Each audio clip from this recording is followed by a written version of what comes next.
미국 연방준비제도가 시장에 달러를 무한대로 공급하는 이른바 무제한 양적 완화 정책을 시행하기로 결정했습니다. 미국 중앙은행인 연방준비제도 연준이 기준금리를 제로 수준으로 전격 인하했습니다. 코로나19 극복을 위한 달러를 무제한 찍어내겠다는 것입니다. Never signed anything with a T on it. I don't know if I can handle this one, Mitch.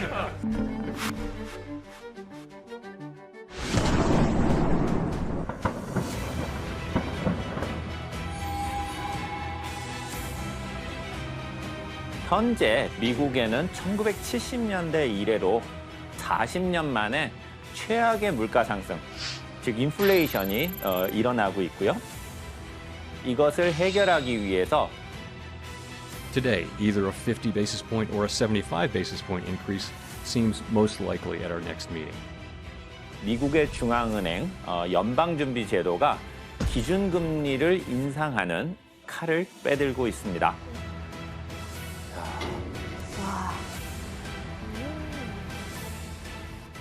그 파급력이 지금 엄청나게 이루어지고 있어가지고요. 네. 스리랑카나 신흥국에 투자된 달러가 다시 미국으로 빠져나가고 덩달아서 세계 경제가 매우 불안정해지고 있습니다.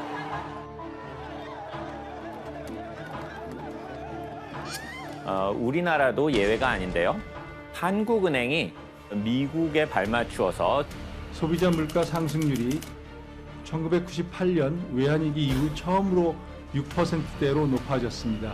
한국은행 기준금리를 2.25%로 50bp 인상하여 통화정책을 운영하기로 결정하였습니다. 지금 금리를 인상하면서 은행 대출에 대한 이자 부담이 커지고 아울러서 경제 활동도 위축되는 그러한 움직임이 있습니다.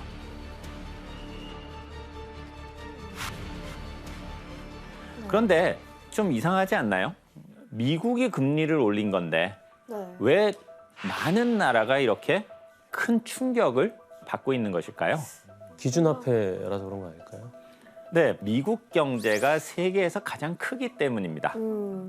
GDP 1등. 그렇죠.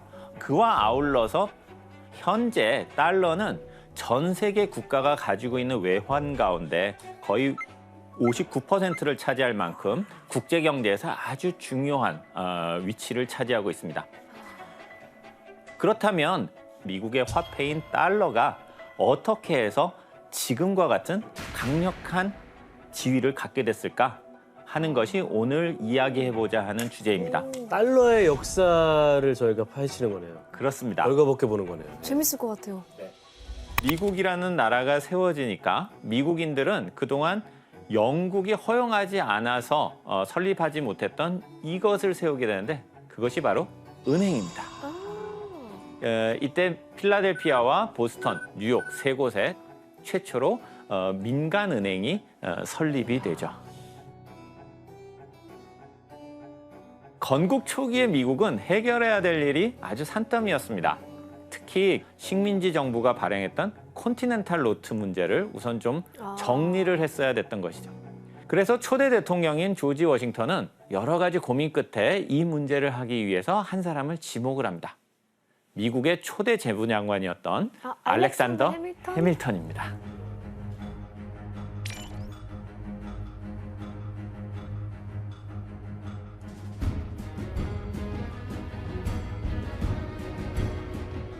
그래서 이러한 막중한 문제를 해결하기 위해서 알렉산더 해밀턴은 세 가지 제안을 합니다.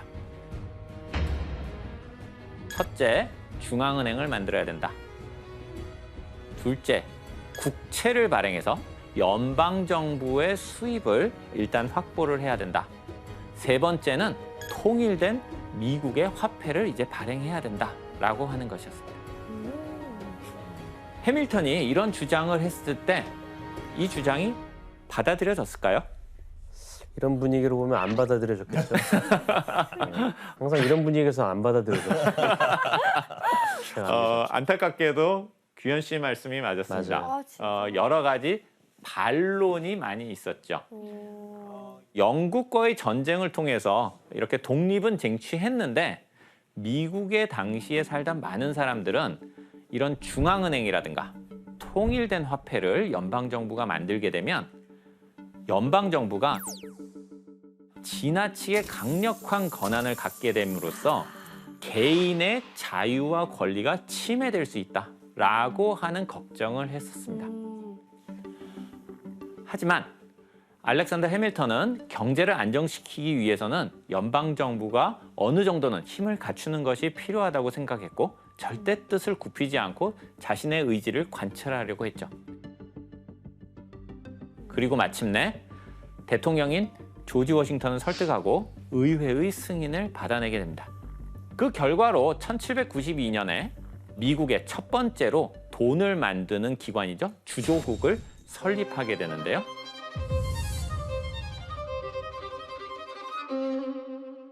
당시에 미국 연방정부가 발행한 최초의 공식 화폐를 한번 보도록 할까요? 궁금하다.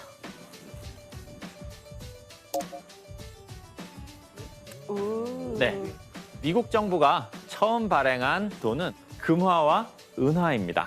실력이 좋아졌어요. 오, 그쵸. 네. 퀄리티가 높아졌어요. 예. 해밀턴은 국민들에게 미국 정부가 만든 돈을 사용하자라고 독려를 했고요. 시장 경제를 이렇게 활성화하기 위한 노력을 꾸준히 지속해 나갔습니다. 그리고 1791년 7월 4일에 미국 최초의 중앙은행을 만들었습니다.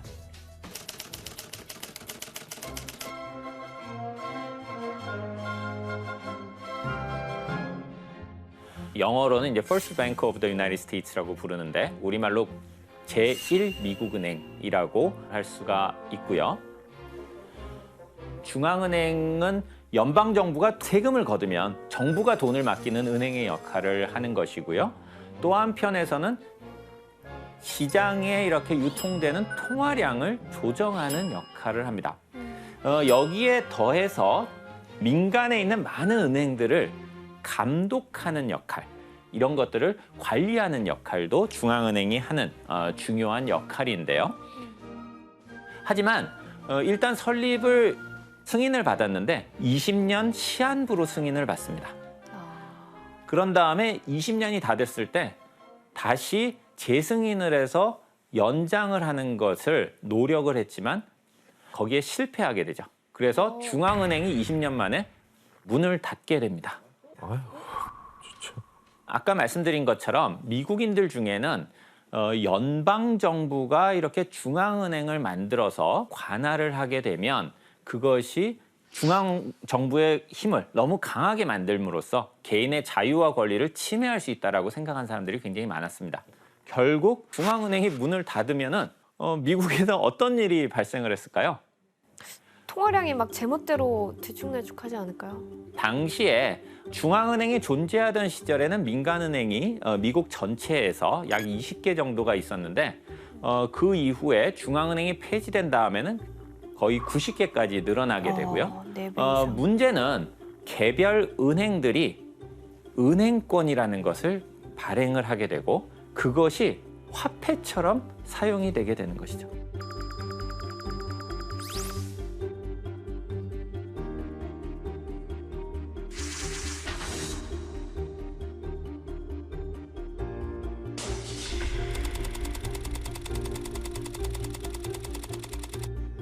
그래서 결국 이것을 안정화하기 위해서 다시 연방정부에서는 제2중앙은행이라는 걸 만듭니다. 영어로는 Second Bank of the United States라고 부르는 것인데 제2은행을 만들었지만 이건 역시 제1은행과 비슷한 전철을 밟아서 15년 만에 또 문을 닫게 되고요. 그래서 미국에서는 굉장히 오랜 기간 동안 중앙은행도 없는 상태가 유지가 됐습니다.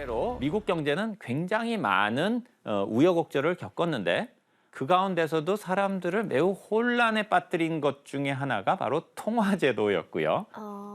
그래서 통화제도의 정비와 아울러서 중앙은행을 설립하는 것이 필요하다라는 목소리가 점점 힘을 얻어가고 있었죠. 하지만 중앙은행을 설립하는 것은 연방정부의 힘을 지나치게 강화할 수 있다는 그 이유 때문에 여전히 반대하는 사람들도 적지 않았고요. 그런데 큰 사건이 하나 벌어지게 되고 그 큰 사건이 이 중앙은행은 만들어야 된다와 안 된다라는 대립 구조를 깨뜨리게 됩니다. 뭐죠? 또 전쟁? 바로 1906년에 일어났던 샌프란시스코 대지진입니다. 진도가 8.3이나 되는 대지진이었습니다. 8.3?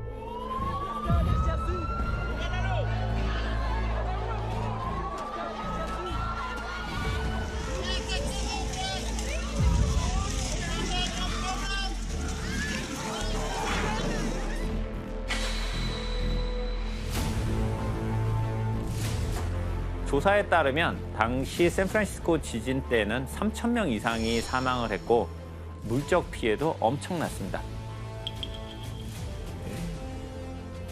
다 무너졌네. 폐허가 됐네요, 완전. 이 당시에는 목조 건물이 많은데 가스 때문에 불이 나면서 지진 때문에 무너진 건물만큼이나 화재로 타버린 건물들이 굉장히 많았습니다. 그러다 보니까 거의 도시의 80%의 건물들이 파괴가 되는 이런 결과가 발생됐다는 것이죠. 저런 일이 있었구나. 이때 미국은 화재 보험을 드는 것이 굉장히 일상화돼 있었습니다. 그런데 샌프란시스코에 사는 사람들은 당시에 절반 정도의 사람은 그 화재 보험을 영국의 화재 보험 회사에다가 화재 보험을 들었어요. 그런데 지진이 나게 되면 그 다음에 이제 문제가 되는 것은 보험료? 보험료를 어떻게 내느냐 하는 문제가 지급하는 거야? 영국이 이 피해 보상금을 엄청 막대하게 지급했을 것 같은데요. 네, 그때 샌프란시스코 그 지진 발생 후에 7천만 달러의 영국 금이 나갔다고 해요. 그래서 그거는 영국의 보양금의 거의 14% 그렇게 해당했어요. 근데 영국뿐만 아니고 뭐 독일, 프랑스에도 그런 보험사 청구서가 엄청 많이 들어왔대요. 그러니까 지진은 샌프란시스코에서 났는데 영국이랑 피해는- 프랑스가 망하기 시작하는. 복수였죠. 식민 미국의 복수. 그래서 나라 밖으로 이렇게 돈이 나가는 것을 막기 위해서 그 뱅크 오브 잉글랜드가 영국의 기준금리를 당시에 4%였는데 이거를 거의 7%로 한순간에 올립니다. 말이 안 되는데? 네, 거의 2배 가까이 올린 셈이죠. 만약에 우리나라가 금리가 10%인데 미국의 금리가 20%가 됐다고 해보겠습니다. 그럼 어떤 일이 발생을 할까요? 우리나라에서 돈을 가지고 있는 사람들이 있다면 똑같은 은행에 맡길 때 미국 은행에 맡기는 걸 더 선호하지 않겠습니까? 그럼 금이 다시 영국으로 흘러 들어가나요? 바로 그것이죠. 그러니까 미국에서 보험료로 받은 돈이건 아니면 원래 가지고 있던 돈이건 다시 빠져나. 이것을 영국에다가 이렇게 돈을 보내게 되는, 그래서 급격한 자본 유출이 미국에서 발생을 하게 되고, 그렇게 되니까 미국에 경기 침체가 오게 됩니다.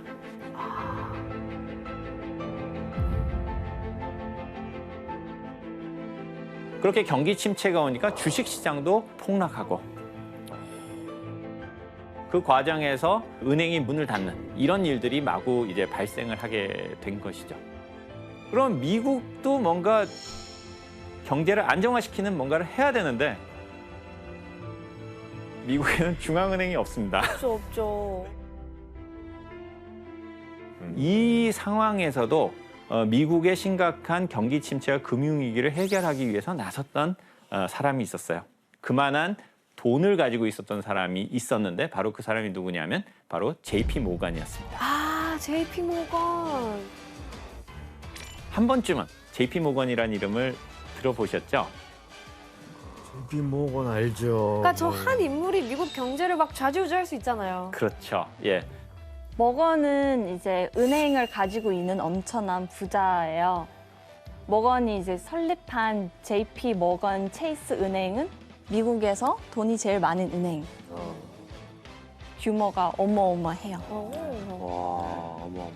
JP 모건은 미국 최고의 당시에 이제 그 투자자였고 금융가였는데, 자본이 영국으로 급격하게 빠져나가면서 경제가 휘청거리는 것은 미국 경제에도 안 좋지만 본인에게도 큰 문제가 될 수 있었기 때문에 자신의 돈을 풀어서 이 통화량이 줄어든 거를 벌충하는 만큼 통화량을 공급하는 일을 한 겁니다. 개인이요? 네, 그렇죠. 그렇게 함으로써 이제 이런 금융 위기를 해결을 했는데 와, 말이 안 된다. 그렇죠. 우선은 이걸 해결했다는 것이 놀라운 것이고요. 하지만 다음번에도 그럼 이렇게 한 개인에게만 의존할 수 있느냐? 그러다 보니까 중앙은행이 우리가 필요하다라고 하는 것에 대해서 더 이상 반대할 수 없는 그래서 그렇죠. 전반적인 공감대가 형성된 것이죠. 뭔가 영속할 수 있는 기관이 필요한 거죠. 그렇죠. 그래서 지금의 중앙은행인 바로 그 연방준비제도가 만들어진 것입니다.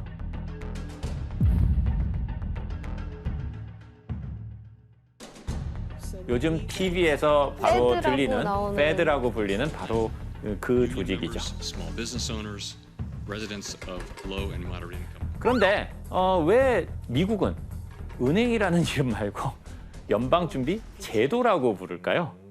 뭔가 그 중앙은행이라는 말에 좀 예민한 것 같아요. 뭔가 맞습니다. 우리의 자유를 구속하는 것 같고. 그렇습니다.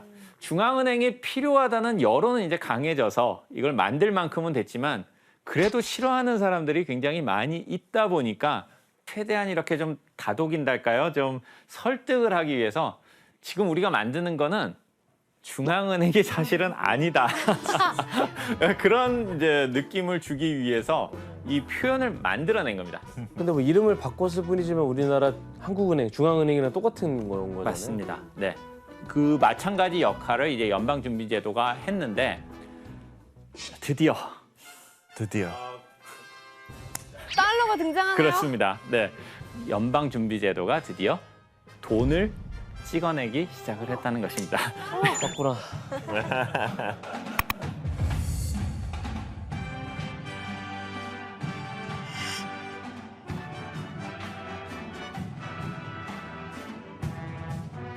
오. 참 우여곡절이 많았죠. 드디어 우리가 아는 달러가 탄생을 한 것입니다. 어떻게 보면 거의 지금 지폐와 같지만 조금 따지고 들어가면 지금 지폐와 엄청난 차이가 있는 내용이 이 지폐에 이렇게 표시가 돼 있는 부분이 있습니다. 뭐야?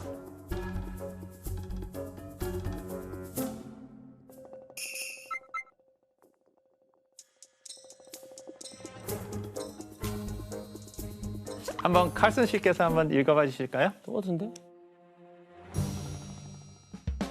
The United States of America will pay to the bearer on demand. 뭘 지불한다는 뜻일까요? 금? 그렇습니다. 당시에는 1달러짜리를 가져와서 내밀면 그 1달러에 해당하는 금을 내줬어야 한 거죠. 다시 말해서 당시에는 달러와 금이 연결이 돼 있는 겁니다. 금이 화폐고 그것을 보조하는 것이 종이돈인 이러한 방식의 화폐 체제가 등장을 하게 되죠.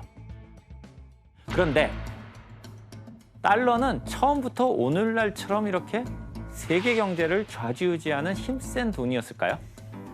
당시 달러는 지금처럼 그렇게 큰 힘을 가진 돈이 아니었습니다.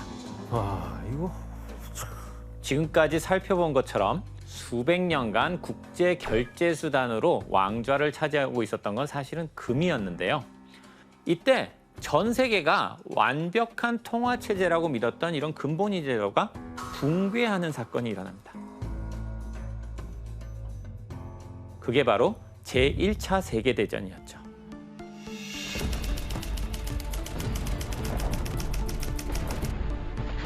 제1차 세계대전 당시에 유럽 국가들은 전쟁을 하기 위해서 역시 막대한 자본이 필요했습니다.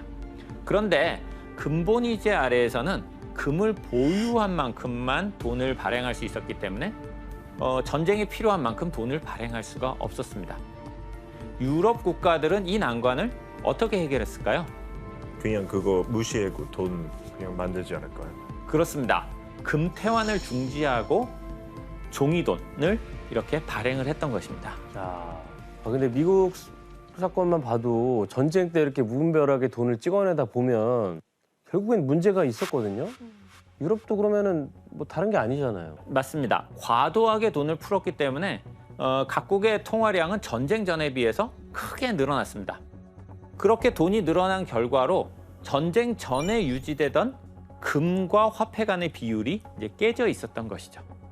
그만큼 돈의 가치가 떨어져 있었다는 뜻입니다.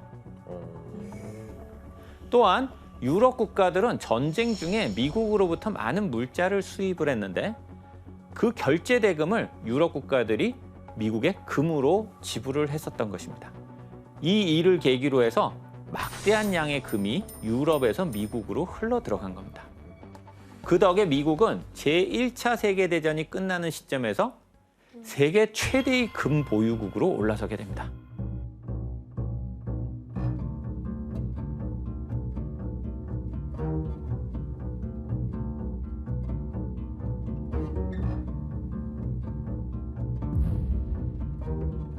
한편 전쟁이 일어났던 유럽 국가들은 심각한 경기 침체가 발생하는 문제가 발생했죠. 그래서 국가 간 무역 불균형이 점차 심화되고 이것이 국제 금융시장의 불안정성을 증폭시켰습니다. 호황을 누리던 미국 역시 전 세계적인 경기 침체를 피해가지는 못했고요. 이런 악재가 누적된 결과가 바로 1929년 세계 대공황입니다.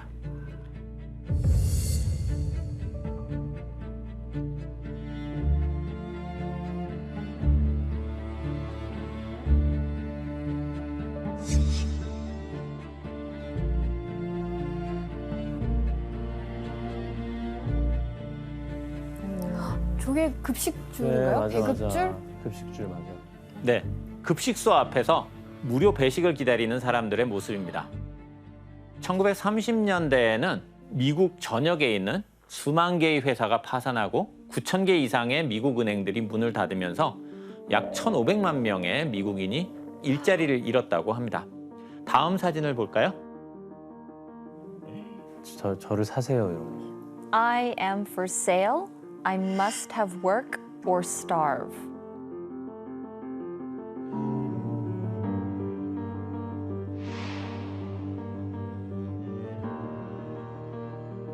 이처럼 1930년대 경제 대공황은 전 세계 역사상 최악의 경기 침체 사건으로 남아있죠.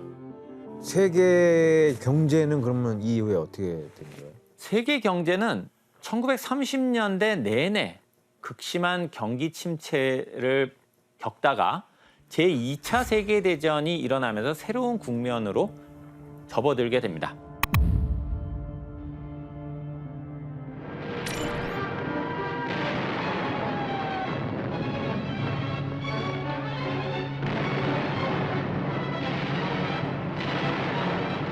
전쟁이 끝나갈 무렵인 1940년대 중엽이 되면 미국이 전후 세계 경제를 주도하는 중심 국가로 명확하게 등장을 하게 되죠.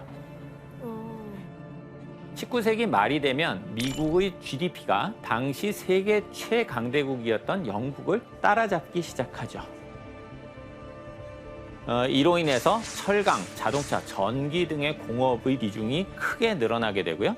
그래서 20세기 초가 되면 미국이 세계 최강의 경제력을 가진 나라로 부상을 하게 된 것이죠.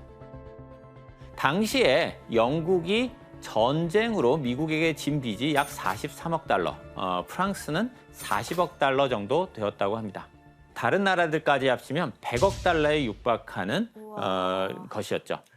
영국은 현재 가치로 따지면 우리 돈으로 약 140조 원에 해당하는 전쟁 부채를 종전 60년 만인 2006년에 비로소 다 갚았다고 하니까요. 이 돈의 규모가 정말 어마어마한 것이었죠. 진짜 어마어마했네. 해가 지지 않는 나라. 정말 전 세계 최고의 나라였는데 이게 이 타이틀을 미국에 뺏겼거든요. 좀 약간 좀 섭섭하시겠어요, 서운하고. 이 질문 속상하고. 자체도 섭섭해요. 영국은 진짜 제일 큰 거 유럽에서 그 1, 2차 세계대전가 있기 때문에 그거 극복하는 거 너무 어려웠어요. 어쨌든 영국을 제낄 정도로 미국이 이제 크게 1위 국가를 딱 차지한 만큼 어떻게 보면 힘도 굉장히 세졌겠네요. 그렇습니다. 이런 강력한 경제력을 바탕으로 해서 미국은 드디어 달러가 세계 통화 체제에서 국제 결제 수단의 자리에 오르게 되는 바로 그날이 찾아오게 됩니다. 그 힌트가 있는 곳이 바로 우리의 두 번째 여행지입니다. 어디인지 떠나볼까요? 네. 이게 이 뉴햄프셔주가 관련이 된 이야기가 있나요? 그렇습니다.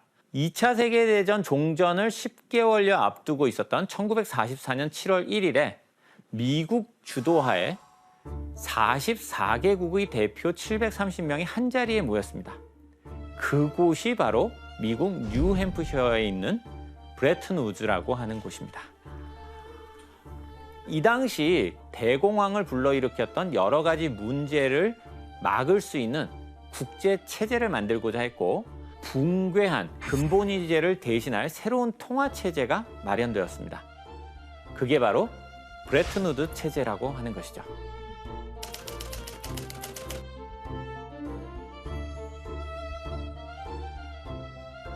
이때 결정된 주요 내용은 총 5가지인데 하나씩 살펴보도록 하겠습니다. 첫 번째로 미 달러화를 기축 통화로 하는 금환 본위제를 만든다.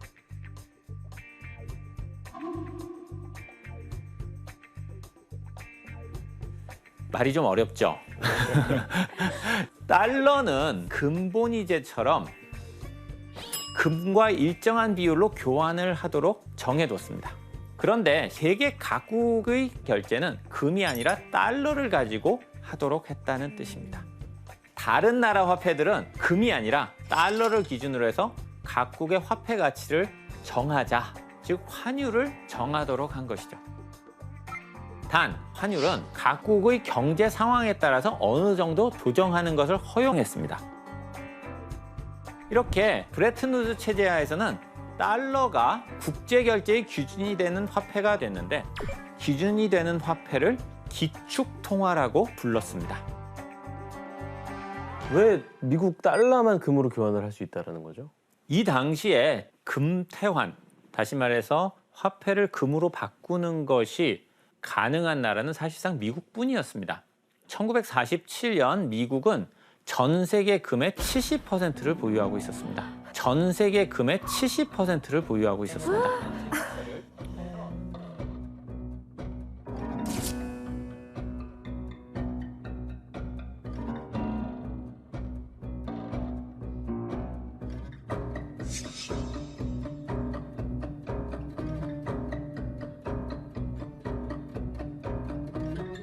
진짜 어마어마했네.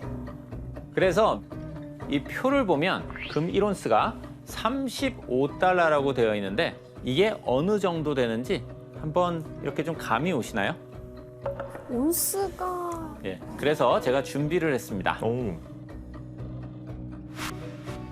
예? 예? 예, 한번 드릴까요? 이게 금 1온스입니다. 아유, 교수님 감사합니다. 또 이런 수를 이렇게. 그거 35달러. 그때 당시에 35달러. 그렇습니다. 그럼 지금은 이런 수구나.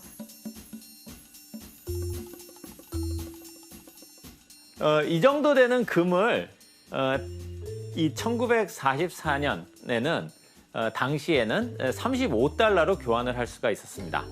금 1온스가 지금 시세로 하면 우리 돈 약 250만 원 정도에 해당하는데요. 당시에는 이게 35달러에 교환이 된 것이죠. 교수님 감사합니다. 그리고 국제통화기금을 만들었습니다. 다시 말해서 이것은 IMF를 통해서 외환 부족 위기가 오면 회원국은 특별 인출권을 통해서 담보 없이 외환 인출이 가능하도록 한 것이죠. 이렇게 우리가 알고 있는 바로 이 IMF, 국제통화기구라고 하는 것은 바로 미국의 주도 아래 브레튼 우드 협정 바로 다음해인 1945년에 공식 출범합니다. IMF. 정부가 결국 국제통화기금 IMF에 구제 금융을 신청하기로 했습니다.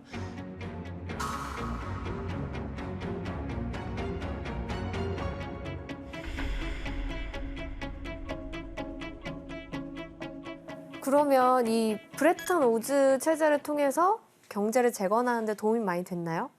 사실은 새로운 국제통화 체제가 탄생은 했지만 여전히 여러 가지 문제들은 남아 있었습니다.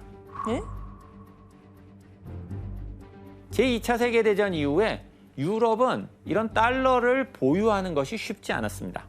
제2차 세계대전으로 산업시설이 파괴되면서 이런 물건들을 만들어서 팔 능력이 없어진 것이죠.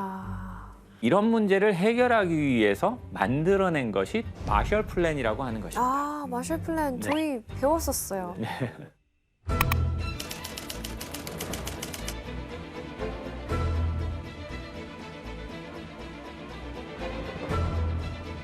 It is logical that the United States should do whatever it is able to do to assist in the return of normal economic health in the world, without which there can be no political stability and no assured peace. 미국은 1948년부터 약 4년 동안 서유럽 17개국에 약 130억 달러를 지원합니다. 식량 구입이나 공산품 구매, 경제 분야뿐만 아니라 일부 금액은 문화예술과 관련한 분야를 통해서도 지원이 되었습니다. 그럼 여기서 문제를 내겠습니다. 퀴즈 타임. 퀴즈. 당시 미국 제작사가 마셜 플랜 지원금을 받고 영화를 제작하기 위해서는 특별한 조건이 있었는데요. 과연 이 조건은 무엇일까요? 영화?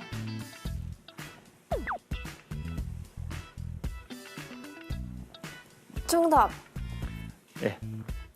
앞부분에 미국 감사해요. 약간 이런 미국을 찬양하는 그런 장면을 넣어야 됐어.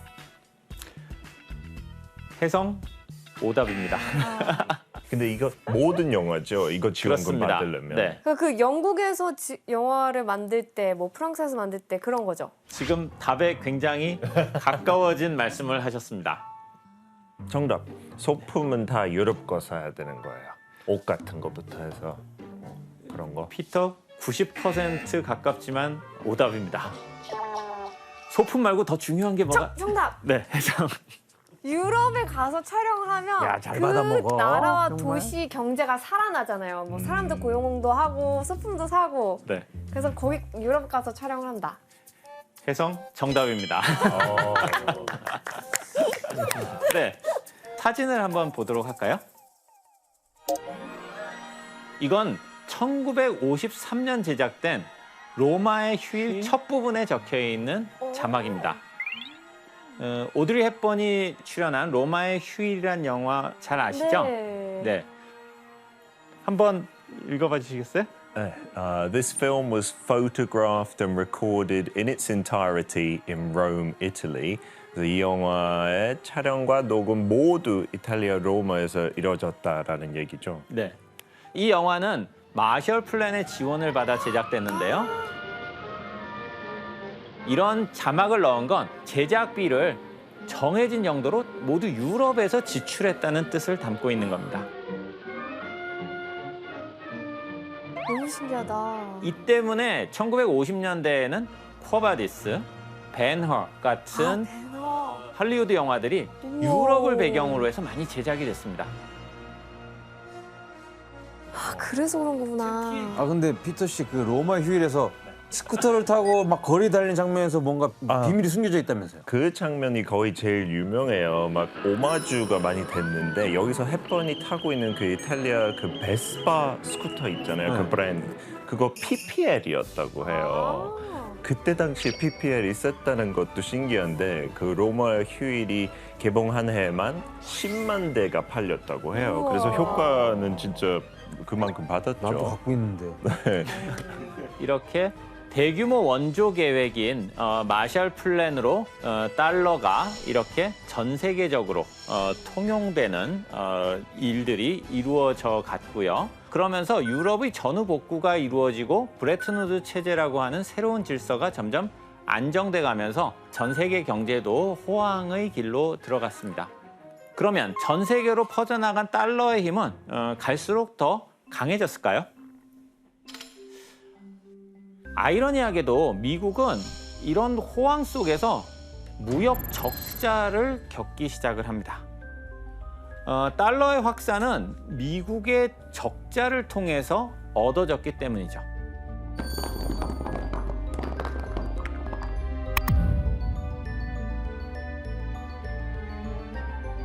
국내뿐 아니라 국가 간 교역이 원활하게 이루어지려면 충분한 통화가 전 세계적으로 공급되는 것이 필요합니다. 그런데 이런 달러의 공급은 미국이 무역에서 적자를 봐야 가능한 것입니다.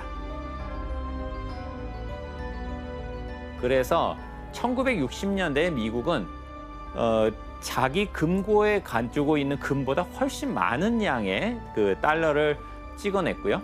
이것이 이제 문제를 일으키기 시작을 합니다. 게다가 1960년대 이 베트남 전쟁으로 인해서 달러의 발행량은 더욱 늘어나면서 금과 달러 간의 불균형이 점점 심화되기 시작을 했죠. 당연히 다른 나라들은 이러한 미국의 행보를 이상하게 생각하기 시작을 했습니다. 이때 프랑스가 문제 제기를 합니다.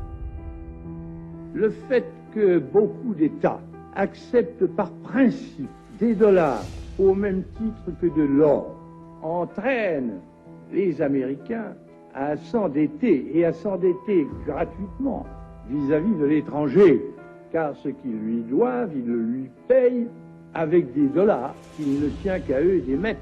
Nous estimons nécessaire que les échanges internationaux soient établis comme c'était le cas avant les grands malheurs du monde, sur une base monétaire indiscutable et qui ne porte la marque d'aucun pays en particulier. 근데 저건 어느 정도 맞는 말도 있어, 지금 들어보면. 아, 맞지? 내가 갑자기 너한테 엄청 빚을 진 다음에 찍어가지고 줘버리고. 뭐야, 그게. 그렇게 했다는 거 아니에요, 지금까지? 그렇습니다. 이런 드골 대통령의 못 믿을 달러 발언으로 세계 다른 나라들이 가진 달러에 대한 믿음 역시 크게 흔들리게 되죠.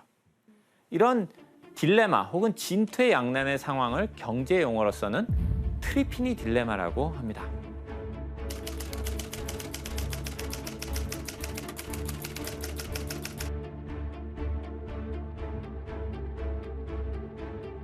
국제 거래를 뒷받침하기 위해 미국이 기축 통화인 달러 공급을 늘리면 결국 달러 가치는 무역 수지 적자 때문에 떨어지게 되고 기축 통화로서의 국제적인 신용도도 위태로워지는 것입니다. 국제사회가 고심 끝에 만든 새로운 국제통화 체제 하에서도 결국 허점이 드러나는 셈이죠.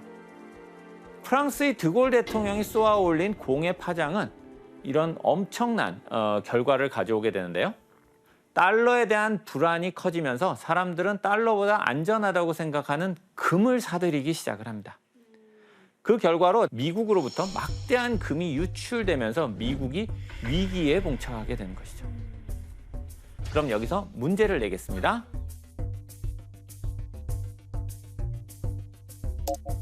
달러 가치가 평가절하되면서 달러를 금으로 바꿔달라는 요청이 급증하자 미국 정부는 어떻게 대응했을까요?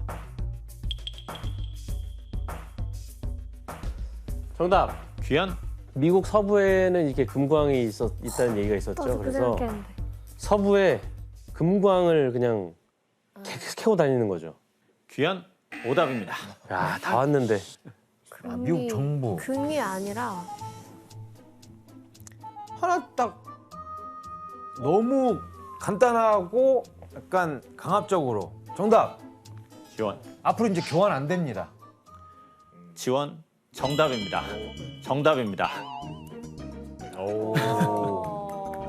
형은 너무 독불장군이야, 그런 식으로 하면. 내가 했어? 내가 한 거냐고. 네, 달러의 신뢰가 떨어지고 프랑스 외의 다른 국가에서도 금 퇴환을 요구하는 원성이 높아졌습니다. 진퇴양난을 겪고 있던 상황에서 당시 미국의 대통령인 리차드 닉슨은 1971년 8월 15일에 금 퇴환 중지를 기습적으로 발표를 하는데요. 이 소식을 들은 국제사회는 큰 충격에 빠졌고 이걸 닉슨 쇼크라고 부릅니다.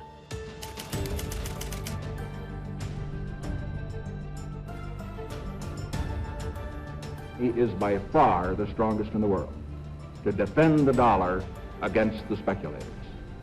I have directed Secretary Connally to suspend temporarily the convertibility of the dollar into gold or other reserve assets, except in amounts and conditions determined to be in the interest of monetary stability and in the best interest of the United States.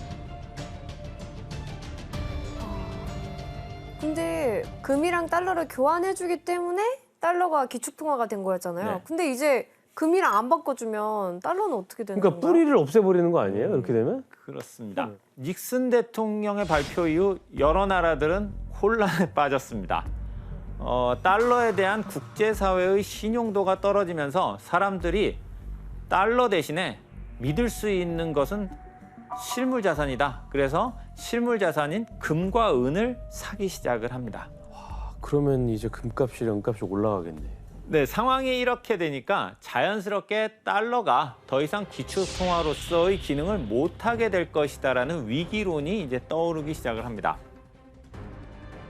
그렇다면 기축통화로서 달러의 위기는 어떤 여파를 가져왔을까요? 과연 달러의 가치가 떨어지게 된 것은 미국만의 위기였을까요? 달러의 가치가 낮아지고 금값이 뛰는 건 국제거래에 달러를 사용하던 다른 나라 경제에도 치명적이었습니다. 닉슨 쇼크로 달러와 금의 연결고리가 끊어지면서 다른 나라들이 보유한 달러까지도 결국에는 가치가 떨어진 것이죠.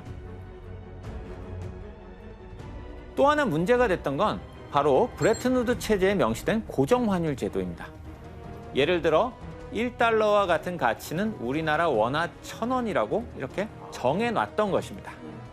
그런데 1달러의 가치가 계속 떨어지는 상황에서 원화만 환율을 1,000원으로 유지한다면 당연히 우리나라가 손해를 보게 되겠죠. 네. 그래서 이 문제를 논의하기 위해서 1976년에 IMF 회원국들이 자메이카 킹스턴에 모이게 됩니다. 그리고 환율이 이제는 각국의 시장에 따라서 자유롭게 결정되도록 하자고 공식적으로 합의를 합니다. 그때부터 이제 고정환율제가 아닌 거네요. 그렇습니다. 이것이 바로 오늘날까지 이어지고 있는 변동환율 제도죠.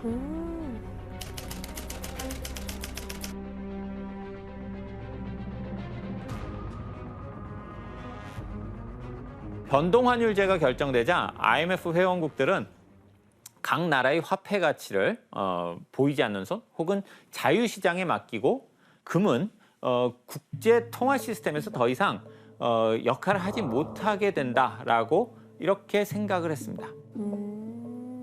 역설적이지만 이런 변화를 계기로 달러가 비로소 온전한 기축 통화의 자리에 올라서게 됩니다. 이제는 미국이 가진 경제력으로 막강한 지위를 그냥 갖게 된 것이죠. 즉, 금과의 관계가 아니라 화폐의 가치만으로 진정한 기축 통화의 자리에 올라서게 된 겁니다.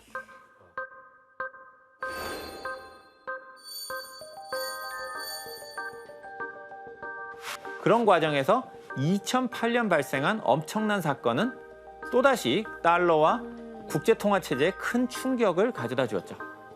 난리가 났었죠. 이른바 2008년 금융위기 사태가 터진 것이죠.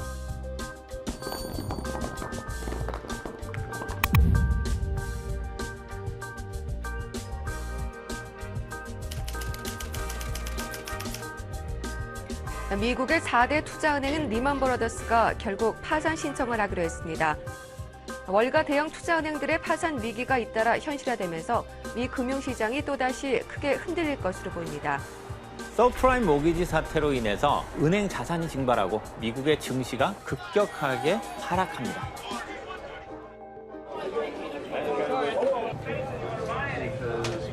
미국발 금융위기로 우리 금융시장은 이번 주 내내 요동쳤습니다. 우리나라 한 가구의 평균 빚이 3,840만 원으로 사상 최고치를 기록했습니다.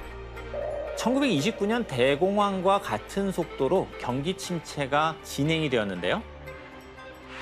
그것 때문에 미국은 물론 전 세계에도 큰 혼란에 빠져들게 됐습니다. 근데 미국발 금융위기로 유럽도 좀 많이 휘청였다고 들었거든요. 엄청났죠. 그때 당시에 런던도 금융 약간 센터였어요, 유럽 쪽에. 그래서 아는 사람들도 투자은행 다녔다가 뭐 월급 깎였거나 아니면 아예 해고 당한 사람들도 많았고 진짜 일반 사람들도 어떤 제2금융은행들 조금 불안해서 돈 막 빼려고 막 줄을 서고 아직까지 힘든 것 같아요, 영국도. 그때 그 2008년 서프라임 모기지 때문에 전 세계가 막 휘청거렸는데 어떻게 수습이 됐어요?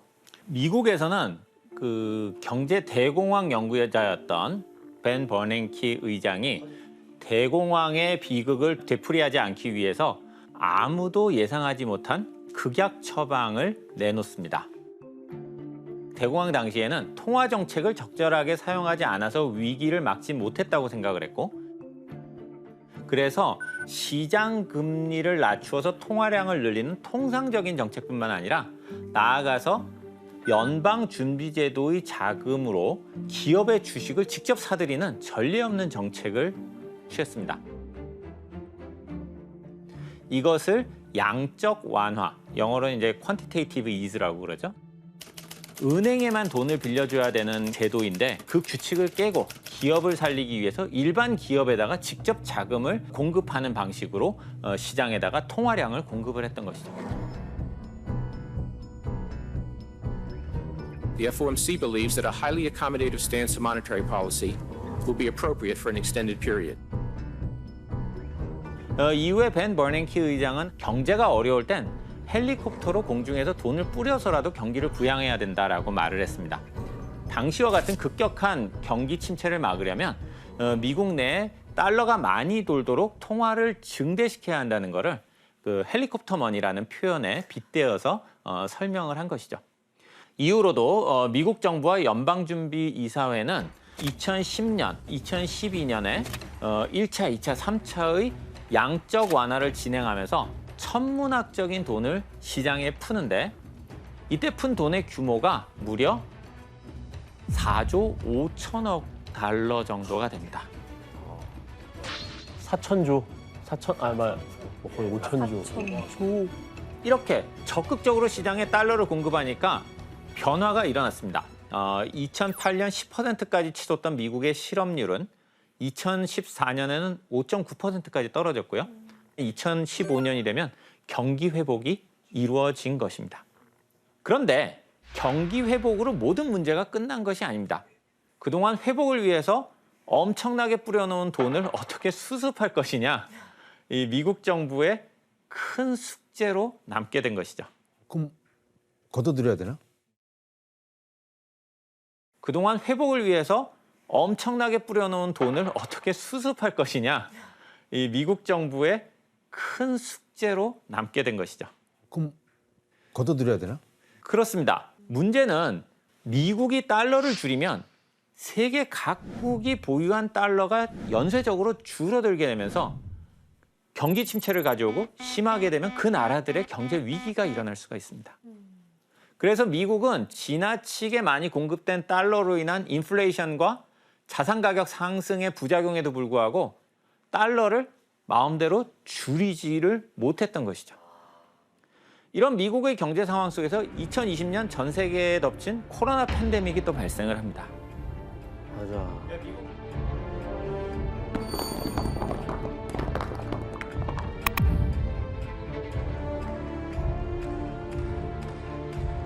전 세계를 덮친 코로나19가 세계 경제를 위기로 몰아넣고 있습니다. 메르스 사스와는 비교가 안 되는 비상경제 시국이라며 22.6%가 내린 1987년 블랙 먼데이 이후 33년 만에 가장 많이 빠진 겁니다. Today I am officially declaring a national emergency. Two very big words. The action I am taking will open up access to up to $50 billion of 미국 입장에서는 엎친 데 덮친 격이었습니다. 다시 오히려 돈을 더 푸는 양적 완화 정책을 지속할 수밖에 없었는데요. 이런 상황을 풍자한 담은 만평을 하나 보도록 할까요? 네. 최근 만평이겠네. 그렇습니다. 그래서 이제 여자가 아직도 있는데 그리고 남자분이 그냥 일시적일 뿐이야 라고 대답해요. 밥 먹으면서. 마구 먹고 있는데 이렇게 늘어난 저 체중이 그냥 일시적일 뿐이야. 그렇게 얘기를 하는 것이죠. 그러니까 연방준비제도가 계속 저 인플레이션 상황을 방치하고 있다는 거네요. 그런 뜻입니다. 2021년에 바이든 대통령과 연방준비제도의 그 제롬 파웰 의장은 인플레이션이 단지 일시적일 뿐이다. 이 만평이 이야기하는 것처럼 이렇게 이야기를 했습니다. 하지만 그해 연말에 연방준비제도는 그 말이 실책이라고 이야기하면서 그 정책의 방향을 이제 바꾸기 시작을 하죠. 그리고 지난 6월에 6월 초죠. 지난 6월에 연준은 기준금리를 인상한다고 발표하면서 전 세계가 들썩이고 있습니다. 미국 중앙은행인 연방준비제도가 기준금리를 2단계인 0.5%포인트 인상을 단행했습니다. 연방준비제도가 기준금리를 0.75%포인트 대폭 인상했습니다. 또 올해 연말 기준금리를 3.4% 전망하면서 앞으로 이어지는 회의에서도 인상을 예고했습니다. 그러면 이번에 그 연방준비제도가 금리를 인상한 이유가 이 전 세계에 뿌려진 달러를 다시 거둬들이려는 건가요? 그렇습니다. 올해 미국의 정부 부채는 31조 4천억 달러를 넘어서 역대 최고치를 달성하고 있고요. 이와 아울러서 인플레이션도 어마어마하게 심각한 수준에 도달하고 있습니다. 미국이 더 이상 자국의 상황을 두고 볼 수만은 없는 상황이 되면서 통화량을 줄이기 위해 금리를 큰 폭으로 올리는 조치를 지금 취하고 있는 것이고 이것이 또 세계 경제에 어마어마한 영향을 미치고 있는 것이죠. 결국 인플레이션이 계속 지속되는 거를 막기 위해 그런 금리 인상을 한 거네요. 그렇습니다. 좀 빨리 하시지. 15년도에. 네, 오늘 우리는 달러의 역사를 살펴봤습니다. 제2차 세계대전 이후 오늘날까지 달러는 세계 화폐로 활용되고 있습니다. 그런데 미국은 기축 통화의 지위를 가지고 많은 자국의 이익을 얻기도 하지만 큰 비용도 치르고 있습니다. 과연 현재와 같은 통화 질서 체제가 얼마나 지속될지 그리고 달러의 위상은 어떻게 바뀌어 나갈지는 아무도 모릅니다. 단지 급변하는 세계 질서 속에서 우리가 생존하고 번영하려면 국제 경제를 잘 이해해야 되는데 그러기 위해서는 달러를 중심으로 하는 현재의 국제 통화 체제를 제대로 파악하는 것은 매우 중요합니다. 이런 맥락에서 여러분들에게 조금이나마 도움이 될 수 있었기를 기대합니다. 감사합니다.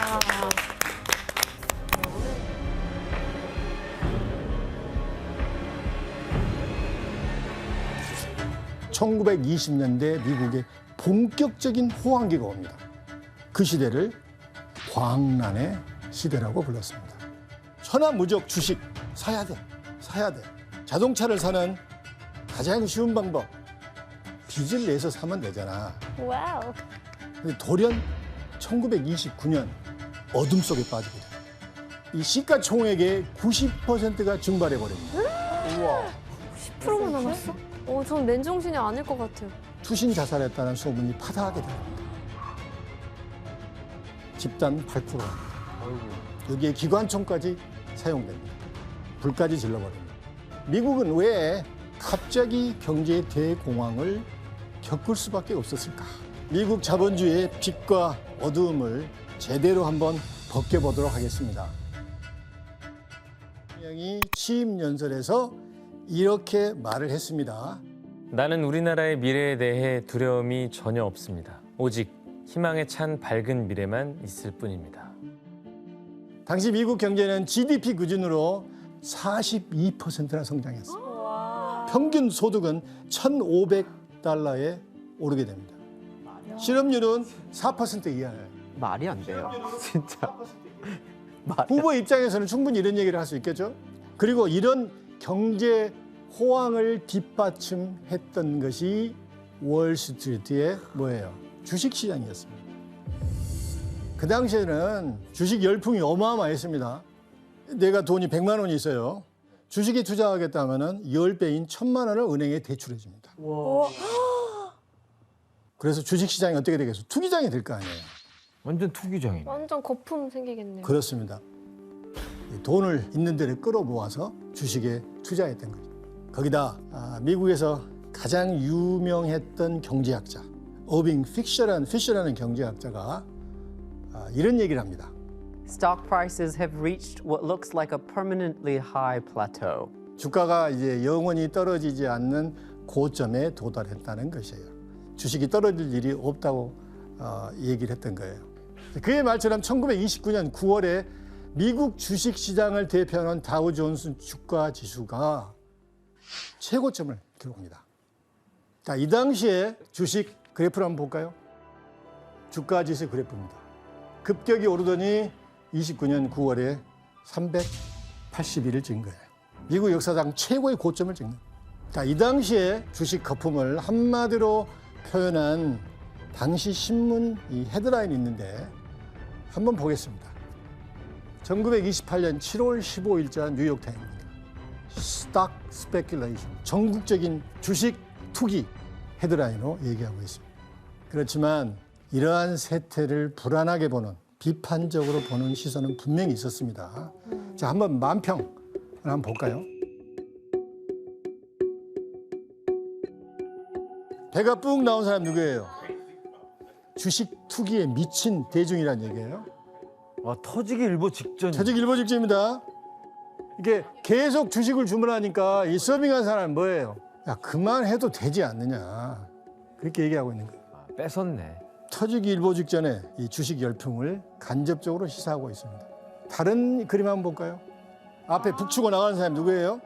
이 월스트리트 이 주식 붐을 북치고 누가 나갑니다. 저쪽에서 뭐라고 썼습니까? 국가의 일반적인 번영을 얘기하고 있습니다. 그 사람들이 좀 기다려 그러잖아요. 무슨 얘기냐면 일반 사람들이 느끼는 그런 체감 경기보다 주식시장이 너무 멀리 가버린 거예요. 경고를 그러니까 어쨌든 하긴 했네요. 그렇지만 무엇에 빠지면 안 들리죠? 경고가 안 들립니다. 근데 진짜 요즘 우리나라 상황도 좀 비슷한 것 같아요. 막 맞아. 정말 요즘 친구들도 보면은 그 주식 어플 깔아가지고 하루 종일 등락 보고 있는 친구들도 있고. 유럽에서도 비슷해요. 유럽에서도 진짜 주식에 대해 전혀 모르는 사람들도 그냥 쉽게 돈 벌기 위해 단기 투자도 하고. 근데 대부분 사람들이 이제 주식에 대해 잘 몰라서 그냥 결국에 돈 다 없어지잖아요. 근데 사실 똑같지는 않아요. 저 비슷한 분위기가 되기는 하지만 똑같지 않은 게 그때 당시에 사실 시장에 대한 규제라든지도 뭐 기업 평가하는 방식이라든지 이런 거 전혀 굉장히 미흡하게 돼 있었어요. 그러니까 기업들이 완전히 수치를 막 풀려서 막 이렇게 내보내고 할 수 있었던 것 같은데. 아주 중요한 얘기입니다. 지금은 여러 가지 장치가 있잖아요. 그렇죠. 그 당시는 그런 장치가 없었어요. 맞아요. 정부는 시장 경제에 간섭을 안 씁니다. 자, 1920년에서 1929년 10월 전까지 다우 지수 누적 상승률은 무려 245%입니다. 이렇게 무서운 속도로 상승세를 타고 있던 미국 경제 성장을 두고 사람들은 황금 시대라고 했습니다. 그런데 주가 신기록을 세운 지 얼마 지나지 않아 충격적인 사건이 발생합니다. 1929년 10월 24일 검은 목요일이 온 것입니다. The collapse of the stock exchange had spread like wildfire in New York. Thousands of people streamed the Wall Street, fearing for their shares. 사실 그 전날 수요일부터 조짐이 좀 안 좋았습니다. 당시 미국의 대표 전략회사인 웨스팅하우스 주가가 폭락하더니 여러 우량주들이 떨어지기 시작합니다. 굉장히 뒤숭숭한 분위기에서 수요일 주식시장이 마감됐어요. 근데 사람들이 불안해할 거 아니에요. 소문이 순식간에 퍼집니다. 그래서 목요일 개장하자 난리가 났습니다. 대규모 주식 매도 사건이 터진 거예요. 올게 왔구나. 갑작스럽게 사람들이 주식을 매도하기 시작합니다. The following morning, the fear turned to panic, and brokers began unloading margin accounts at record speed. stock prices plummeted sickeningly across the board, spurring the rush of sell orders from terrified speculators. Still more. As anguished shrieks rose up from the floor of the New York Stock Exchange, the visitors' gallery was cleared. In less than 2 hours, nearly $10 billion invested in stocks was simply wiped out. 타일러 씨나 KD 씨는 검은 목요일에서 들어는 봤죠? 네, 유럽에서 사실 검은 금요일이라고 해요. 왜냐면 그 시차 때문에. 시차 때문에. 맞아요. 그래서 거기 금요일이었어요. 그렇다면 그날 얼마나 많은 주식이 떨어졌을까? 그래프를 한번 볼까요? 여기 확 떨어지는 지점이 보이죠? 이때가 바로 검은 목요일을 겪었을 때입니다. 우리나라의 한국전력이라고 할 수 있는 GE, 제너럴 일렉트릭이 396달러에서 210달러까지 폭락합니다. 반토막 났네, 반토막. 거의 반토막이죠. 이날 거래된 주식이 종전 하루 최대 거래량인 400만 주의 3배가 넘는 무려 1289만 주가 거래됩니다. 시카고와 버팔로 주식시장은 아예 12시 반에 문을 닫아버렸습니다. 11명의 주식 투자가 투신 자살했다는 소문이 파다하게 들립니다. 당일 오후 1시 월스트리트의 주식 중개인들이 긴급 회동을 가집니다. 이 사태 수습을 위해서 여러 회사에 높은 가격으로 주식을 매입하자 합의를 봅니다. 그때 또 몰건 은행이 개입합니다. 성공했을까요? 실패한 것 같은데요, 보니까. 실패했죠. 이번 상황은 지난 1907년과는 비교도 할 수 없습니다. 미국이 굉장히 경제 규모가 커졌죠. 상상할 수 없을 정도로 커졌습니다. 거기다가 이 거대한 이 미국의 경제가 주식시장과 연동이 되어 있었어요. 그래서 옛날처럼 큰 손들이 협의해서 이렇게 돈을 내서 이렇게 경제 위기를 극복하는 데에는 한계가 있는 거예요. 블랙 Thursday, 검은 목요일 소식가 그 주말 동안 이 신문을 통해서 급속도로 미국 전역에 퍼지기 시작합니다. 그래서 일요일이 지나고 월요일이 돼서 주식이 개장하자 사태가 반복이 되는 거예요.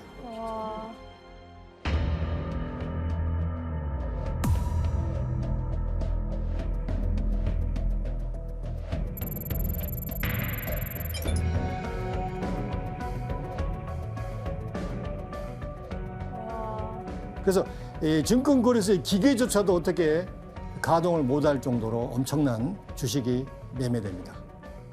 미국 증시는 추락을 거듭하더니 1932년 7월까지 3년 만에 시가총액의 90%가 증발해버립니다. 자, 그렇다면 검은 목요일 사태가 도대체 왜 일어났을까요? 그러니까요.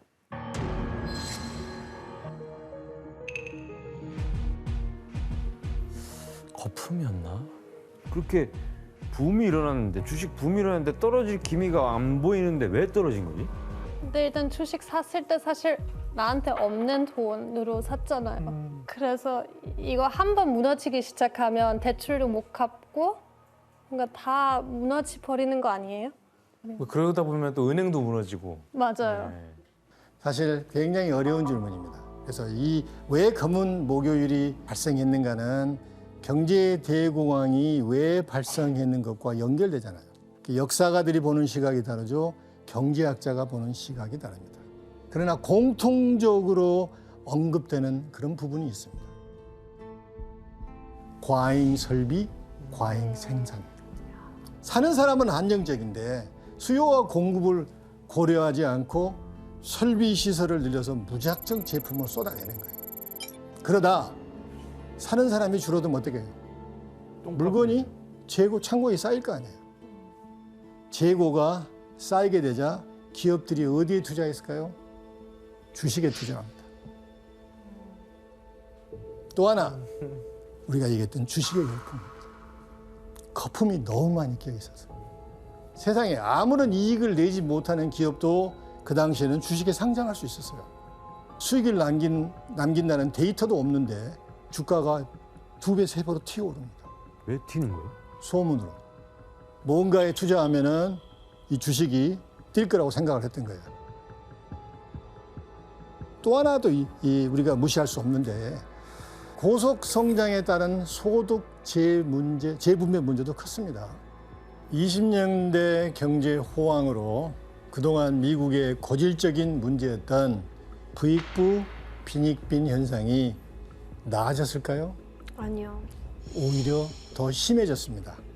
0.5%에서 1% 상위 계층이 미국 전체 부의 4분의 1을 소유하고 있었습니다. 또 미국 가정의 80%는 아예 은행에 예치한 돈이 없었습니다. 무슨 얘기냐? 소수의 부자가 주식을 처분할 때 그것을 받아주는 사람이 없게 됩니다. 그래서 주식이 한번 폭락하게 되면 회복하기가 어렵다는 얘기예요. 자, 주가 대폭락 사태가 일어난 지 불과 몇 개월 만에 전국에 있는 수만 개 회사가 파산됩니다. 1929년에서 33년까지 미국 은행의 3분의 1이 파산됩니다. 9천여 개 이상의 미국 은행들이 문을 닫습니다. 거리마다 실업자가 넘쳐나고 Unemployment rose to 25%. The Great Depression had set in. 고층 빌딩에서는 연일 투신 자살한다는 소문이 파다하게 납니다. After the stock market crash, just in New York, a dozen bankers committed suicide. 그만큼 미국 사람들이 패닉 상태에 있었다는 거죠. 자, 경제 대공황이 90년 전의 일이죠. 먼 나라 일같이 와 닿지 않을 수도 있습니다. 그래서 이해를 돕기 위해서 우리나라 얘기를 한번 해볼까요? 1997년 우리나라에 무슨 일이 있었는가요? IMF 터졌잖아요. 정부가 결국 국제통화기금 IMF에 구제 금융을 신청하기로 했습니다. 한국 경제 회생에 필요한 주요 조치들에 대해 최종 합의에 이르게 되었습니다. IMF에 대해서 기억나신 뭐 다른 에피소드 있는가요? 전 그때 그 교과서에 금모으기 운동이라고 해서 금모아 수출하자 캠페인 열흘째인 오늘로 이 캠페인에 참여한 국민이 100만 명을 돌파했습니다. 오늘은 어제 3.3톤보다 2배나 많은 6.8톤가량의 금이 모아졌습니다. 그때 군대 입대하려고 사람들이 지원자들이 엄청 늘어가지고 그때 군대를 그랬습니다. 일단 가자. 예, 군대부터 다녀오겠다는 마음으로 사람들이 군대 지원을 엄청 했죠. 이제 우리나라도 그때 경제 위기 때 서울 강남에 있는 테헤란로에 있는 제1일행이 문을 닫잖아요. 뿐만 아니라 기아, 대우, 한라 기업 등 내놓으라 하는 기업들이 줄줄이 도산하거나 팔려나갑니다. 당시 우리도 엄청 힘든 시간을 보냈는데 미국 자본주의는 세계 경제를 이끌어가고 있었잖아요. 네. 미국 자본주의가 붕괴했다는 것은 뭐예요? 세계 자본주의가 연쇄적으로 붕괴한다는 얘기예요. 아무도 어떤 나라도 미국을 도와줄 수가 없었어요. 길거리에서는 구호 단체들이 주는 빵을 받으려고 줄을 서는 사람들로 인산인해가 되었습니다. 당시 그때 사진 하나를 볼까요?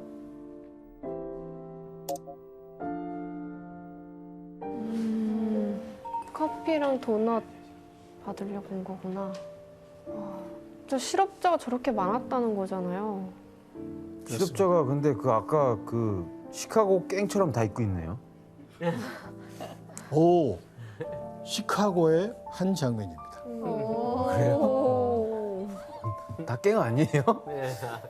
구호 단체가 주는 프리 빵을 받기 위해서 이렇게 줄을 섰던 것이에요. 근데 여기서 흥미로운 것이 하나 있는데 이 무료 급식소의 주인이 누구였을까요? 오, 그래? 그러게. 진짜 이미 언급된 지금까지 언급된 사람 중에 나왔습니다. 재벌들? 모간이에요, 라카펠라. 카네기. 알 카폰. 예, 알카포네입니다. 알카포네. 그래서 시카고 갱처럼 입고 있었다 그랬잖아. 나는 그래서 지원 씨가 맡을 줄 알았는데 타일러 씨가 아니 손수를 근데 계속 얘기하니까 나올 수밖에 없었죠. 마피아가 저런 좋은 일을 했다는 거네요. 그렇죠.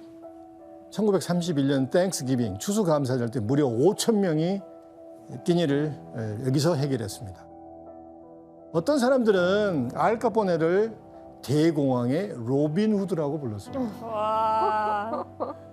자, 그러나 모든 사람이 이 혜택을 받은 것은 아니죠. 여전히 많은 사람들이 쓰레기통을 뒤져가면서 끈이를 이어갔습니다. 클리블랜드나 뉴욕이나 도심 외곽에는 주식과 대출로 집을 날려버린 사람들이 판자촌을 형성합니다. 그걸 그때 사람들은 후버빌이라고 그랬어요. 왜 그랬을까요? 후버빌. 대통령 이름이에요? 당시 대통령 이름이 후보입니다. 이 후보 대통령이 무능해서 해결을 못한 혹은 그가 경제 공황을 초래한 지도자였기에 비아냥거리는 말로 후보빌, 그 당시에 판자촌을 그렇게 불렀습니다. 다른 사진 하나를 보겠습니다. Unemployed, wanted a 뭐 같아요? decent job. Wanted a decent job.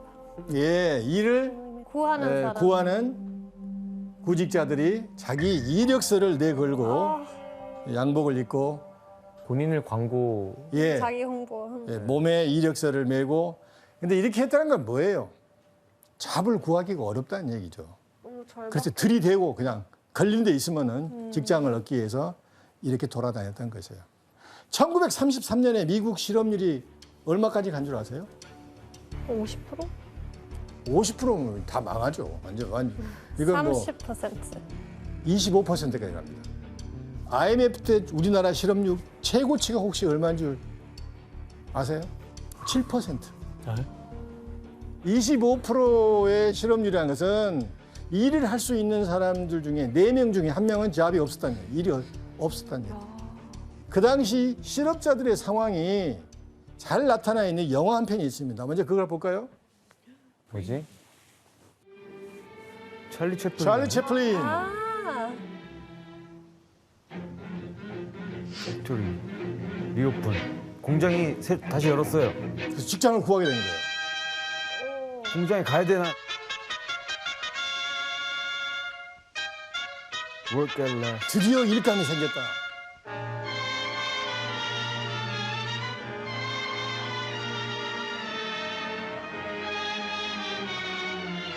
꿈에 겨워서 이제 진짜 집을 갖게 되겠군 그 말이에요 지금.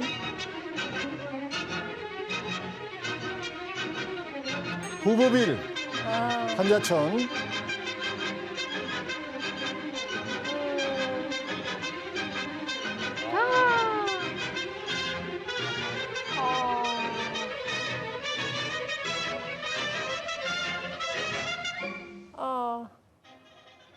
내가 본 것 같아. 아 진짜. 저때 그 딱 상황을 설명해 주네요 제대로. 이 영화 속 장면은 그 당시 현실과 별반 다를 게 없었습니다. 최악의 상황을 맞이한 미국 국민들은 살아남기 위해서 허리띠를 졸라 매야 됐습니다. 자, 여기에서 질문 하나를 던지겠습니다. 경제 대공황 당시 미국인들은 돈을 아끼기 위해 이것을 이용해서 옷을 만들어 입었습니다. 이것은 무엇일까요? 돈을 아끼기 위해서. 이것? 뭐지? 정답. 케리 씨. 필로 케이스 같은 거 가지고 그걸로 그냥 옷 만든 거예요. 비슷하게 접근했는데 정답은 아닙니다. 아 근데 비슷해요? 베개보다 훨씬 큽니다. 방석. 정답. 기현 씨. 커튼을 이용해서 옷을 만들었어요. 이렇게 한 정도의 커튼이 있겠습니까? 너무 무겁지 필로가 이 정도면은 이 정도 큰. 정답. 지원 씨. 테이블 뽀? 아닙니다. 오답입니다. 정답. 규현 씨. 수건. 수건. 식사용이잖아요. 정확히 이만하고. 조금 더 상상할 아닙니다. 오답입니다. 이만큼 한데 뒤쪽에도 이렇게 부피가 있는 뭐 그런 정답 외치세요. potato sacks. 그거 뭐라고 해야 되죠? 그 감자포? 맞나요? 감자포가 뭐예요? 아닌가 봐요. 갈등이 생겼습니다. 95% 맞았습니다. 아, 쌀포 있잖아요. 쌀포대기. 정답. 쌀포? 우리나라는 쌀포겠지만 미국은 밀가루 포대. 밀가루 포대. 밀가루 포대. 그 당시 사진 한번 볼까요? 어메. 와, 토대로 저렇게 옷을 만들었구나. 야. 진짜 플라워라고 써 있어요. 밀가루라고. 그래서 똑똑한 영리한 밀가루 오너들은 마케팅이 되네요? 예. 이 밀가루 푸대를 경쟁적으로 팬시하게 만드는 거예요. 무슨 얘기인지 알죠? 티셔츠로 하게끔. 일석이조 하게끔. 옷처럼 만들 밀가루에서 빵도 해서 먹고 이제 옷도 해 입고 야. 이제 그러기 때문에 디자인에 신경을 많이 쓰겠다 그래. 그러네. 티셔츠 아예 로고가 돼버리네. 옷뿐만 아니라 어린아이들의 기저귀, 또 팬티, 야, 그게 또 가방까지 만들어주고 만약에 낡아서 헤어지면 어떻게 돼요? 꼬매야죠. 꿈에서 쓸 수 있겠지만은 적어도 걸레를 쓸 수 있잖아요. 걸레. 그래서 굉장히 어려운 시기에 불황에 허덕이는 미국인들에게 굉장히 유용한 아이템이었습니다. 이 밀가루 이 포대 옷뿐만 아니라 불황을 극복하기 위해 여러 가지 아이디어가 나오는데 그 중에 하나가 슈퍼마켓입니다. 그래서 미국에서 최초로 이제 슈퍼마켓 개념이 등장합니다. 옛날에는 상점에 가면 뭔가를 원하면은 점원이 가서 픽업해서 계산했잖아요. 그럼 어떻게 되겠어요? 인건비가 비싸지죠. 물건값이 비쌀 거 아니에요. 경제 대공황기에 이제는 아예 고객이 진열대에 가서 뭐예요? 물건을 골라서 계산하는 거예요. 인건비가 떨어지죠. 왜요? 제품 가격이 떨어지기 때문에 굉장히 큰 인기를 얻었다고 합니다. 요즘에 미국 너튜브에서 대공황 레시피가 유행한다는데 그게 도대체 뭐예요? 그 할머니가 계시는데 정말 연세 많으신 분이세요. 근데 그분이 그때 대공황 때 어렸을 때 먹었던 레시피를 이렇게 보여주는 채널이 있어요. 어떤 레시피예요 그러면? 막 그냥 밀가루를 갖다가 약간 막 크래커 같은 거 만들거나 수프 되게 간단한 초간단하게 만들 수 있는 것들. 이렇게 혼란스러운 시대에 한 인물이 등장합니다. 누굴까요? 바로 프랭클린 루스벨트. July 1920 for their national convention, Roosevelt's name was on many 이 tongues. 대공황이라는 미국의 절체절명의 위기에 루즈벨트는 압도적인 표차로 대통령이 당선이 됩니다. 루스벨트는 기존의 자유방임주의와는 다르게 국가가 주도하는, 정부가 주도하는 대공황 극복 계획을 냅니다. 그게 유명한 뭐예요? 뉴딜. 자, 뉴딜이라는 것은 지원 씨, 딜이 뭐예요? 거래? 카드를 이렇게 딜한다. 카드를 나눠준다는 얘기예요. 뉴딜은 뭐예요? 새로이 카드를 나눠준다는 얘기예요. 기존의 미국 자본주의의 그 카드판을 쓸어버리고 새 판을 쓴다. 새 판을 짜는 거예요. 루즈벨트는 1933년 3월 4일 취임사를 진행하는데 여기에 뉴딜 정책의 핵심이 있습니다. So first of all, let me assert my firm belief that the only thing we have to fear is fear itself. Nameless, unreasoning, unjustified. 저 문장 되게 유명한 것 같아요. 아주 유명한 말이죠. 우리가 두려워할 것은 두려움 자체다. 루스벨트는 대공황을 극복하는 근본적인 방법은 미국 시민들이 미국 자본주의 체제에 대한 신뢰를 회복하는 것이라고 생각해요. 이제 정부가 적극적으로 시장 경쟁에 개입에 나선 거예요.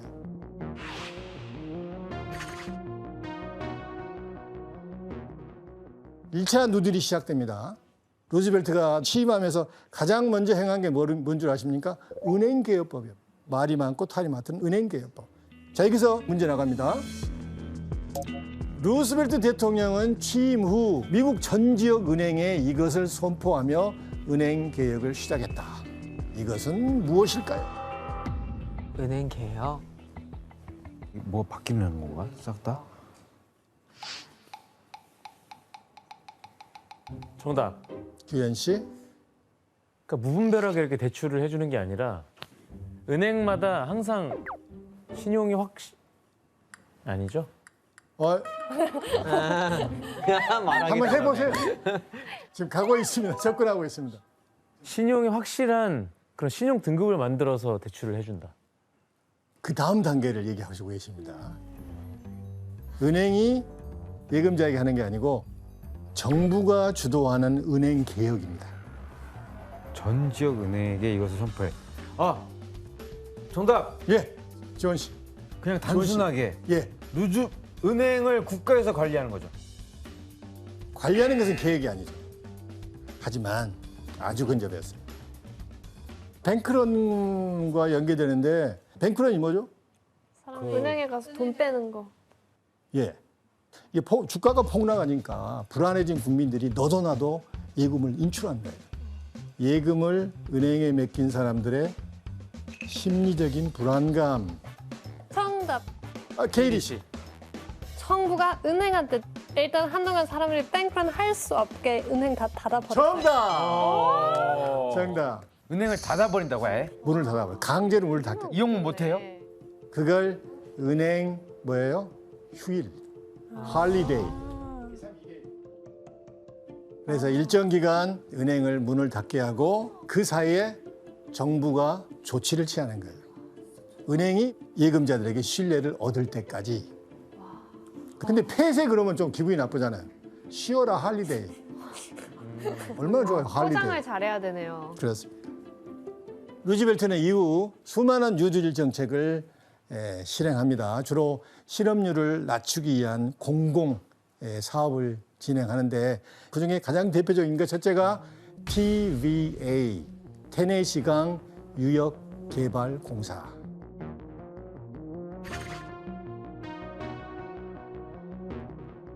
테네시를 중심으로 엘라바마, 미시시피, 켄터키, 버지니아까지 26개 정도의 대형 댐을 건설합니다. 댐을 건설하면 어떤 좋은 일이 생기나요? 일자리가 많이 생겨요. 예, 그것입니다. 많은 사람들이 전력을 이게 생산하고 홍수를 조절하고 농업의 현대화에 어마어마한 일자리가 조성됩니다. 해당되는 주민들에게. 또 재미있는 것은 이 라스베가스의 그 화려한 카지노가 대공황 때문에 생겼다는 걸 알고 계셨나요? 진짜요? 전혀 몰랐어요.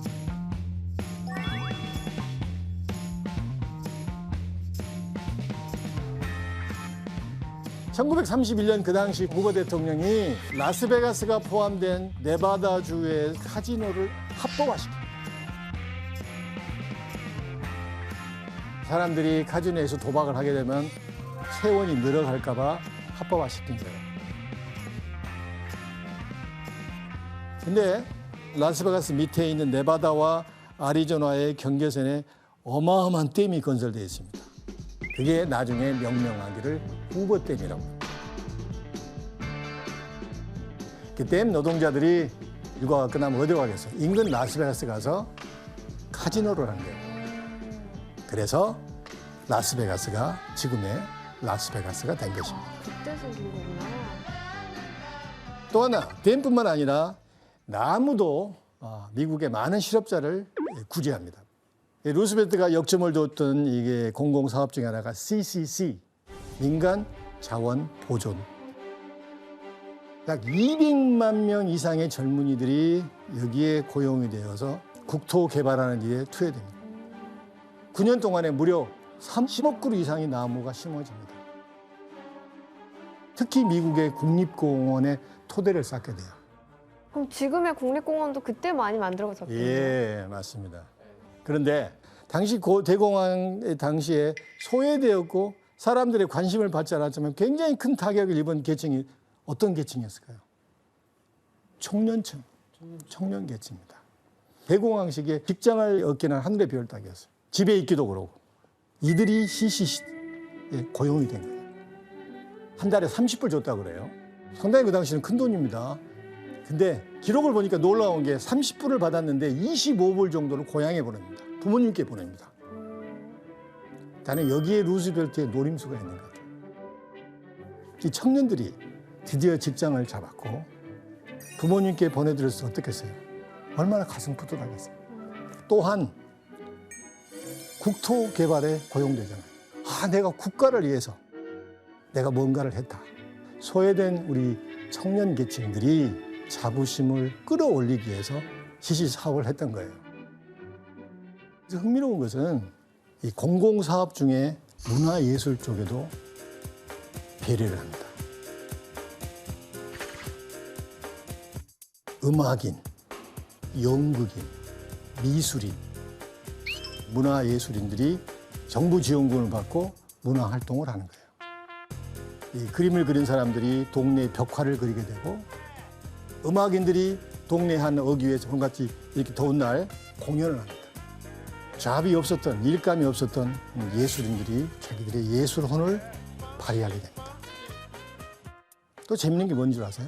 당시 뉴욕에서 이 맥베스라는 셰익스피어 연극이 공연되는데 100% 뭐예요? 흑인들만 캐스팅합니다. 놀라운 일이에요. Let me find him fortune. Tyrant, show thy face. I cannot strike a wretched turn. 1936년도 얘기입니다.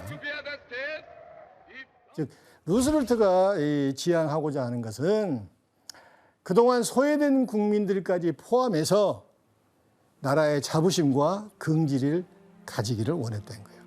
그런데 이제 민감한 질문을 하겠습니다. 자, 이러한 뉴딜 정책으로 대공황이 근본적으로 극복되었을까요? 너무 극복하기엔 너무 대공황이 커서 너무 빨리 극복되는 거 아니에요? 그렇습니다. 노력은 했지만 여러 통계를 보면은 수치를 보면은 뭐가 극복하게 만들었죠? 2차 세계대전. 2차 세계대전이 발발하고 1941년 특히 일본 진수만 공습으로 미국이 2차 세계대전에 개입하게 되죠. 순식간에 미국이 대공황에서 극복할 수 있게 됩니다. 왜? 분수산업이 육성이 되잖아요. 이제 제품이 이제 막 찍어내야 되잖아요. 그래서 자동으로 이제 대공황을 극복할 수 있었어요. 전쟁으로 이렇게 계속 뭔가 전쟁이 일어나면 계속 좋아지네요. 그런데 좀 민감한 문제라고 제가 그랬잖아요. 뉘앙스 차이를 한번 보세요. 만약에 FDR은 루스벨트나 뉴딜 헛수고야. 그렇게 평가를 하면은 그 저희의 어떤 분위기가 납니까? 루스벨트의 뉴딜 정신을 폄하하려는 그런 의도가 깔려 있습니다. 역사는요, 수치와 자료의 학문은 아닙니다. 그 이면도 봐야 돼요. 지금까지 뉴딜 정책을 얘기하면서 정신적인 부분, 심리적인 부분을 제가 강조한 거예요. 너무 잘한 것 같아. 그런데 대공황에서 벗어나려 나름의 노력을 펼쳤던 한 인물이 있습니다. 누굴까요? 의외의 인물입니다. 바로 독일의 독재자죠. 히틀러.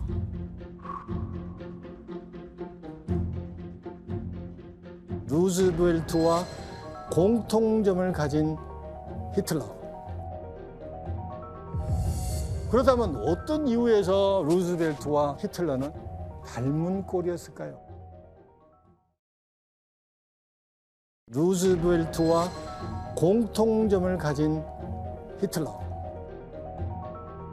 그렇다면 어떤 이유에서 루스벨트와 히틀러는 닮은 꼴이었을까요? 또 지난 시간에 1차 세계대전을 배웠는데 그 1차 세계대전이 끝나고 베르사유 조약 때문에 그렇게 경제적으로 너무 파탄이 난 상황에서 뭔가 그거를 해결해줄 지도자로 등장했다는 거. 야, 일주일이나 지났는데 기억 잘하시네요. 그런 난 그새 까먹은 것 같았는데. 그러게요. 두 사람의 여러 공통점이 있는데 이 두 인물이 등장했던 시기는 경제 대공황. 국민들은 누군가 구세주가 나기를 원했죠. 히틀러도 루스벨트처럼 취임 직후 경제 부흥 정책을 펴니다.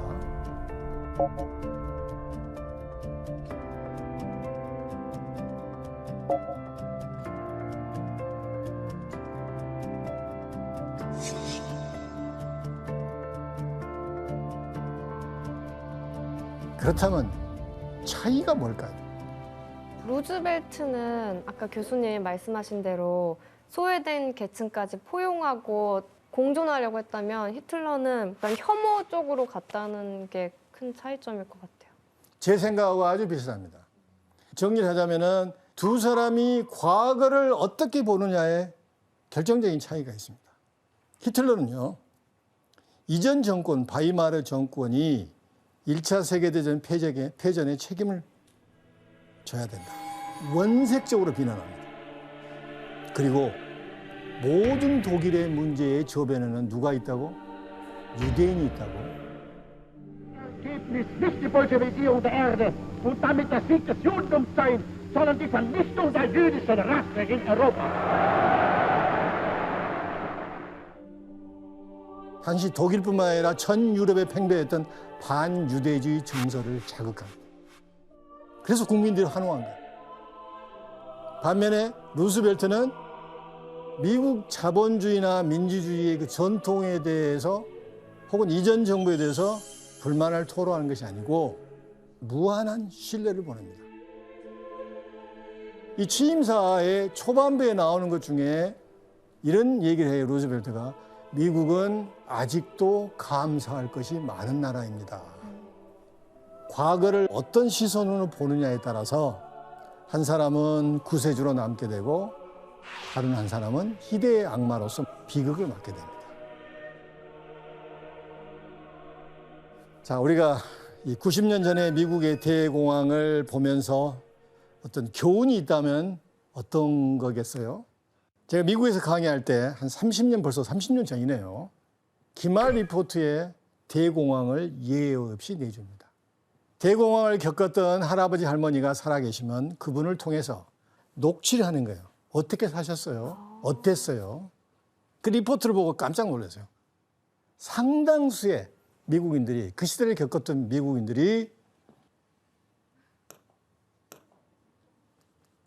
대공황 그 시대를 Good old days. 예, 우리식으로 얘기하면은 좋았던 그 옛날 그 시절. 경제 대공황 때가 좋았다고요? 미국 자본주의의 최악의 순간이잖아요. 미국 사상 가장 어려웠고 가난했던 순간인데 그 시대를 기억하면서 그때가 좋았지. 왜 그랬을까요?